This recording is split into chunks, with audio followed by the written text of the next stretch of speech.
Mic ఓకేనా? Mic చూసుకున్నాం మనంతా సరిపోయిందమ్మా. మీకు మైక్ చూడండి. మీకు కాదు వాళ్ళకి.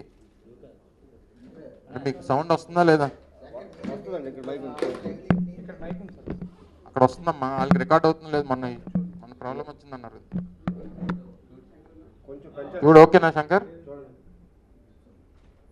మీకు సౌండ్ రికార్డ్ అవుతుందో లేదు చూడండి. ఓకే, సెట్ అయిపోతుంది.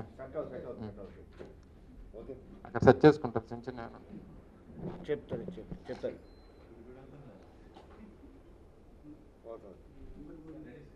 ఓకే, అందరికీ నమస్కారం. గడిచినటువంటి 10 రోజులుగా విజయవాడని ముంచెత్తినటువంటి వరద, ఆ ప్రాంతంలో ఉన్నటువంటి లక్షలాది కుటుంబాలు పడుతున్నటువంటి ఇబ్బందులు, అనేక మంది ప్రాణాలు కోల్పోయినటువంటి కుటుంబాలకు సంబంధించినటువంటి ఆర్తనాదాలు, ఇవన్నీ గడిచినటువంటి 10 రోజులుగా మనం రాష్ట్రంలో చూస్తూ ఉన్నాం. మొన్న వచ్చినటువంటి వరద తర్వాత అనేక ప్రాంతాల్లో పడుతున్నటువంటి వర్షాలు, దానివల్ల వస్తున్నటువంటి ఇబ్బందులు, ఇవన్నీ చూసిన తర్వాత అసలు ప్రభుత్వం ఏం చేస్తుంది, విజయవాడలో వచ్చినటువంటి వరదకు సంబంధించి వాళ్ళు వ్యవహరించినటువంటి తీరు చాలా బాధాకరం. దీన్ని తీవ్రంగా ప్రజలు వారు పడినటువంటి కష్టాన్ని, పడుతున్నటువంటి ఇబ్బందుల్ని ప్రపంచం ముందుకు తీసుకొస్తున్నటువంటి సందర్భంలో అసలు ప్రభుత్వం ఎంత నిర్లక్ష్యంగా వ్యవహరించింది అనేటువంటి దానికి ఇదంతా కూడా ఒక ఉదాహరణ అనేటువంటి విషయాన్ని కూడా ఈ సందర్భంగా తెలియజేస్తా ఉన్నా. వాస్తవానికి సహజంగా ప్రకృతి వైపరీత్యాలు వచ్చినప్పుడు, విపత్తులు వచ్చినప్పుడు ప్రభుత్వానికి ముందుగానే ఉన్నటువంటి సమాచారం, ఆ సమాచారం ద్వారా ప్రజల్ని రక్షించాల్సినటువంటి బాధ్యత ప్రభుత్వాల మీద ఉంటాయి. కానీ ఇది ప్రకృతి సృష్టించినటువంటి వైపరీత్యం కాదు, ఈ ప్రభుత్వం సృష్టించినటువంటి వైపరీత్యంగా వైఎస్ఆర్ కాంగ్రెస్ పార్టీ కానీ లేదా రాష్ట్రంలో ఉన్నటువంటి ప్రజలు కానీ భావిస్తూ ఉన్నారు. అందుకనే మొన్న గౌరవ మా పార్టీ అధ్యక్షులు వారు జగన్మోహన్ రెడ్డి గారు చెప్పడం జరిగింది, ఇది ఈ ప్రభుత్వం సృష్టించినటువంటి వైపరీత్యం, ప్రభుత్వానికి ముందే తెలిసి స్పందించాల్సినటువంటి తీరులో స్పందించకుండా ప్రజల్ని గాలికి వదిలేసి ఈరోజు 45 మంది ప్రాణాలను బలిగొలినటువంటి ఈ కార్యక్రమాన్ని తీవ్రంగా ఈ ప్రభుత్వాన్ని ఖండించాల్సినటువంటి బాధ్యత ప్రతి ఒక్కరి మీద కూడా ఉంది. వారు చెప్పినటువంటి కొన్ని విషయాలు, ఎందుకంటే గడిచినటువంటి 10 రోజులుగా రాష్ట్ర ముఖ్యమంత్రి గారు రాత్రనక పగలనక మధ్యాహ్నం అనక సంబంధం లేకుండా అనేక పత్రికా సమావేశాలు పెడతా ఉన్నారు. ఏ ఒక్క సందర్భంలో కూడా వారు మాకు ముందే తెలిసినా మేము దీన్ని సరైనటువంటి రీతిలో ఎందుకు మీరు స్పందించలేదంటే దానికి సమాధానం చెప్పేటువంటి పరిస్థితుల్లో రాష్ట్ర ముఖ్యమంత్రి గారు లేరు. ఎందుకంటే ఇటువంటి సంఘటనలు వచ్చినప్పుడు ఆయన పబ్లిసిటీకి దీన్ని వాడుకోవాలనేటువంటి ప్రయత్నమే ఆయనలో ఎక్కువగా కనబడుతుంది తప్ప,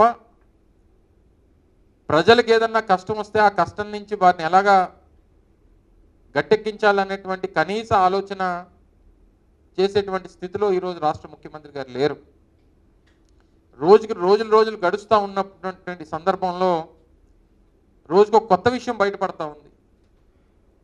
జరిగినటువంటి ఈ వైపరీత్యం, దీనికి గల కారణాలు, దీంట్లో ప్రభుత్వం ఏ రకంగా స్పందించింది, ఎంత నిర్లక్ష్యంగా వ్యవహరించింది, ప్రజల మీద ప్రజల తాలూకా బాగోగుల గురించి కనీసం ఆలోచన చేయకుండా ఎలాగా చేసింది అనేటువంటిది రోజుకు కొత్త విషయాలు బయటపడతా ఉన్నాయి.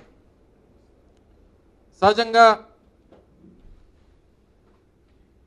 మేజర్ లాస్ ఈ ఇన్సిడెంట్లో బుడమేరు సంబంధించినటువంటి ఛానళ్ళు వచ్చి కృష్ణానదిలో కలిసేటువంటి సందర్భంలో దాని కెపాసిటీ 15,000 క్యూసెక్లు, 15,000 నుంచి 20,000 క్యూసెక్లు.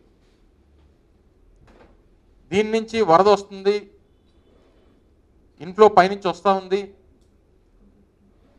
దీనివల్ల ముంపు గురయ్యేటువంటి ప్రాంతాలన్నీ కూడా ఇబ్బంది పడేటువంటి పరిస్థితి ఉంటుందని చెప్పి దానికి సంబంధించినటువంటి డిఈ, ఆయన పేరు మాధవ్ నాయక్, ఆయన మేము 20 గంటల ముందుగానే ప్రభుత్వానికి, ప్రభుత్వంలో ఉన్నటువంటి సంబంధించినటువంటి డిపార్ట్మెంట్స్కి, స్థానికంగా మా రెవెన్యూ సిబ్బందికి అందరికీ కూడా మేము తెలియపరిచాం అనేటువంటి మాట డిఈ గారు చెప్తా ఉన్నారు.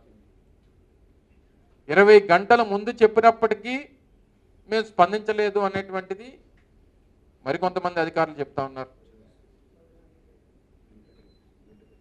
ఇంత నిర్లక్ష్యంగా ఒక ప్రభుత్వం వ్యవహరించడం బహుశా నాకు తెలిసి స్వతంత్రం వచ్చిన తర్వాత చరిత్రలో ఎప్పుడు లేదు. ఎందుకు ఈ స్థాయికి, అంటే ఎంత నిర్లక్ష్యంగా ఎందుకు వ్యవహరించారు? ఎందుకు అంటే విజయవాడ ప్రాంతం కానీ లేదా అమరావతి ప్రాంతం కానీ చంద్రబాబు నాయుడు గారు అక్కడ ఉంటున్నారు కాబట్టి ఆ ప్రాంతం ములగదని చెప్పని అనుకున్నారా? లేదా గతంలో ఎప్పుడు ములగలేదనేటువంటి, ఎప్పుడు ఆ ప్రాంతానికి నీరు రాలేదని చెప్పి ఎప్పుడైనా ఊహించారా? ఇంత నిర్లక్ష్యంగా ఎలా వ్యవహరించారు అనేటువంటి దానికి ప్రజలకి డెఫినెట్గా సమాధానం చెప్పాల్సినటువంటి బాధ్యత ఈ ప్రభుత్వం మీద ఉంది. ముఖ్యంగా మీకు అంటే ఈ ప్రభుత్వంలో ఉన్నటువంటి ప్రముఖ అధికారులు, రెవెన్యూకి సంబంధించినటువంటి ప్రిన్సిపల్ సెక్రటరీ కానీ లేదా దానికి సంబంధించినటువంటి ఇరిగేషన్ డిపార్ట్మెంట్కి సంబంధించినటువంటి డిఈ గారు కానీ లేదా సంబంధించినటువంటి ఆ జిల్లా కలెక్టర్ గారు కానీ చెప్పినటువంటి విషయాల్ని ఒకసారి మీకు వారు మాట్లాడినటువంటి మాటల్ని ప్లే చేసి వినిపిస్తాను. ఒకసారి మీరు అందరూ కూడా మీ ద్వారా ప్రజలు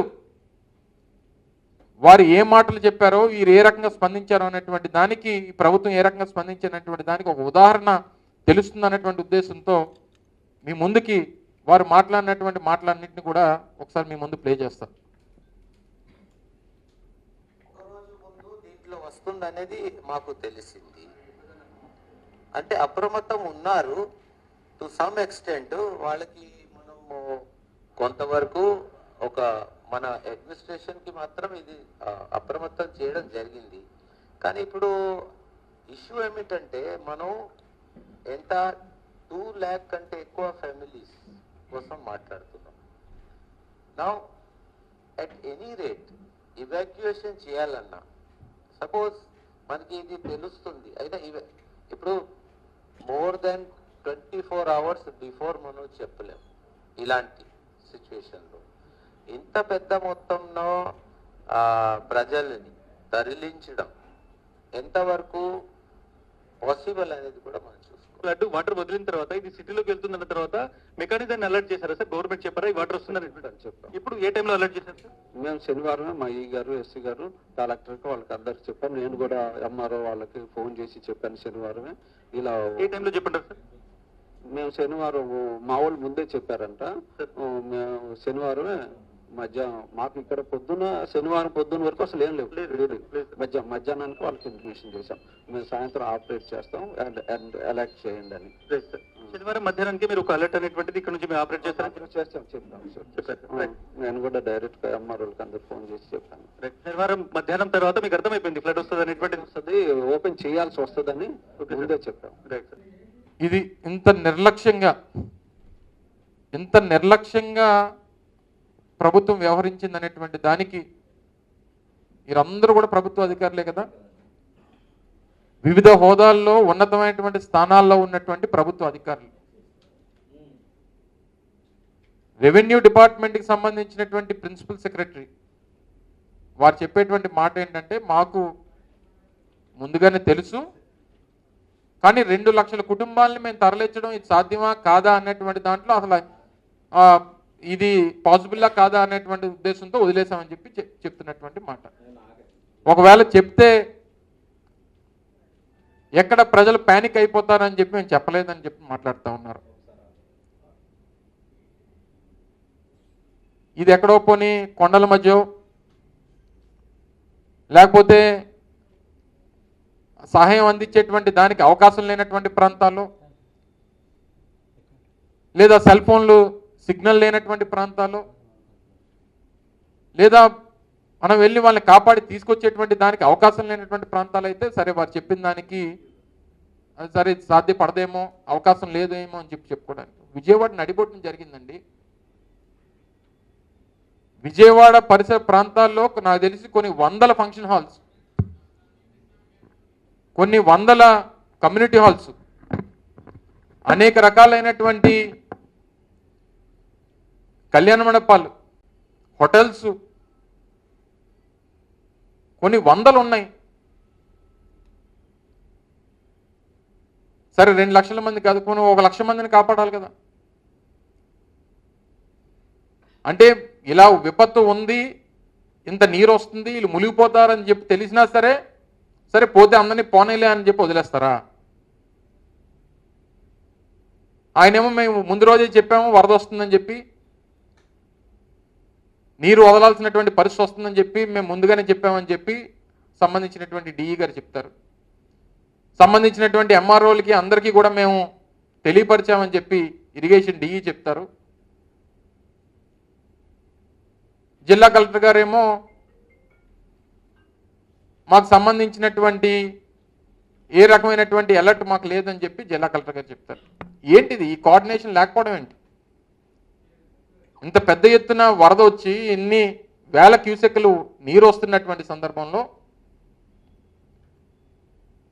మీకు ముందుగానే తెలిసి కనీసం ప్రజల్ని రక్షించాల్సినటువంటి బాధ్యత మీకు లేకపోవడం అనేటువంటిది ఎంతవరకు సమంజసం?